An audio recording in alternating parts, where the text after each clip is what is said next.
Nedelja je žalosti u Severnoj Makedoniji zbog tragedije u diskoteci u Kočanima u kojoj je izgubilo život 59 mladih i više od 150 povređeno.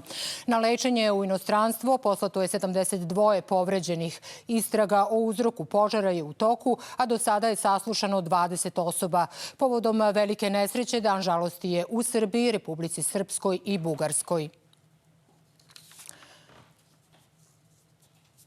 Naši reporteri su u Severnoj Makedoniji, Dejan Tasić je u Kočanima, Igor Topalović u Skoplju. Meštani Kočana žale za nastradalima u požaru, odaju poštu i pale sveće. Dejane, dokle se stiglo u istrazi?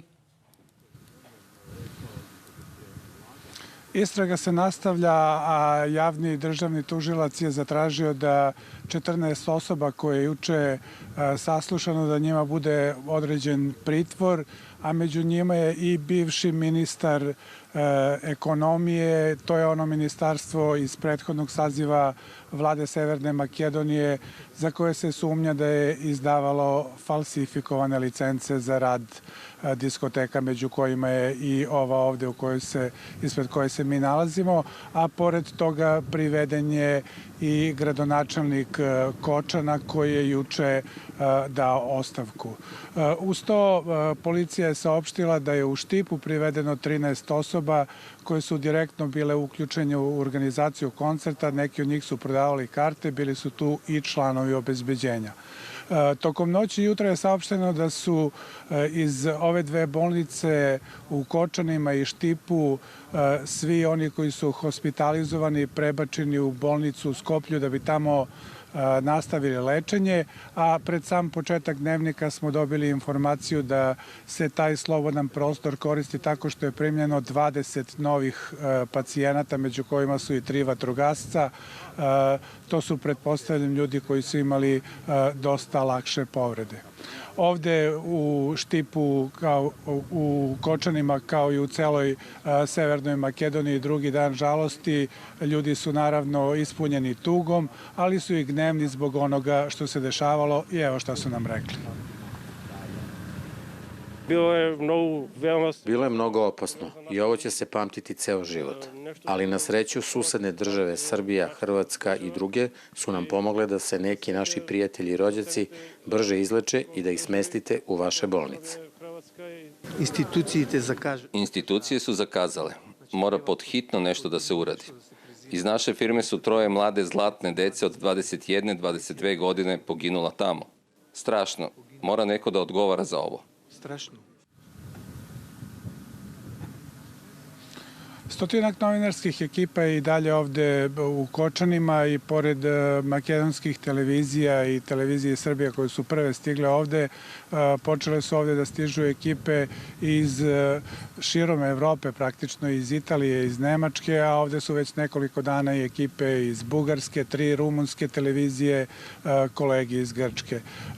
Prenećemo vam njihova razmišljanja o svemu ovome što se dešavalo. Razgovarali smo sa kolegom iz grčke televizije Nikosom, koji za državnu televiziju Grčke izveštava odavde više od 20 godina i evo šta kaže on i koleginici iz Nemačke. Ovo je sve rezultat široke korupcije koja postoji u državi. Vidite da ovaj lokal, ovaj noćni klub nije imao legalnu dozvolu. Kako sme da se dozvoli takvo nešto? Ovo je rezultat korupcije, čisto korupcije. I mislim da ljudima s kojim razgovaraju su ogorčeni kako može takvi ljudi, mafijasi, da dobiju dozvole. Ovo su ljudi mojih godina. Jeste da je novinarstvo moj posao, ali mi nije lako da u ovo ne uključim emocije i da mi bude sve jedno. Na kraju da kažem da se i ovde u Kočanima, kao i u još nekoliko gradova u Makedoniji, u 18 sati održava protest zbog svega ovoga što se desilo u nedelju ujutru u diskoteci Puls. Idemo sada slikom u Skoplje. Tamo je Igor Topalović. Igore, kakvo je stanje pacijenata koji su prebačeni u Skoplje i šta država čini kako bi pomogla porodicama nastradalih u požaru? Ivanka, jutros je krenula inspekcija širom Makedonije po svim klubovima, kabareima i diskotekama. I kako je rekao premijer malo preobilazeći ovde gradsku bolnicu, samo 12 licenci je izdato i samo 12 klubova u zemlji posluje legalno, od toga 2 u Skoplju koji ima 500.000 stanovnika. Znači svi ostali klubovi koji ovde rade u Skoplju su na crno. On je obilazio, kao što sam rekao, gradsku bolnicu. Apelovao je da se na preglede jave svi oni iz Kočeva koji su bili, koji iako nemaju povrede, da se jave kod lekara. Takođe, od 12 časova je počela i sednica vlade. Ono što smo još saznali je da direktor Instituta za sudsku medicinu je rekao da još uvek nisu uspeli da identifikuju sva tela. Obdukcije su uradili, ali je proces složen jer moraju da poklapaju DNK sa članovima porodice kako bi u potpunosti utvrdili identitet nastradalih.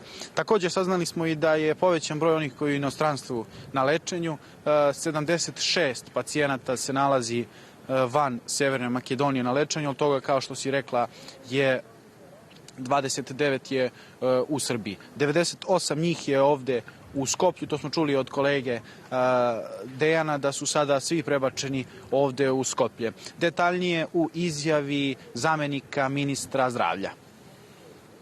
Znači, во клиника во пластика моментално има 17 пациенти.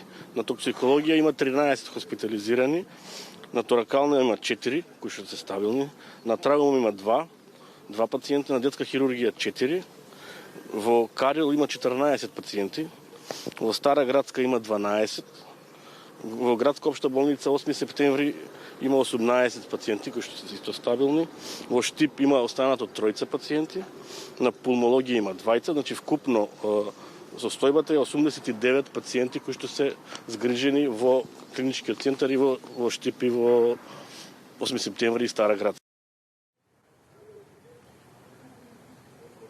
Ministar zdravlja apeluje na sve da se ne slikaju i ne snimaju pacijenti koji su u bolnicama. Takođe, kao što je i kolega rekao, i ovde je od 18 časova u Skoplju zakazan mirni protest. Naravno, ostajemo i pratimo sva dešavanja ovde do kraja dana i izveštamo u našim narednim informativnim emisijama. Ivanka?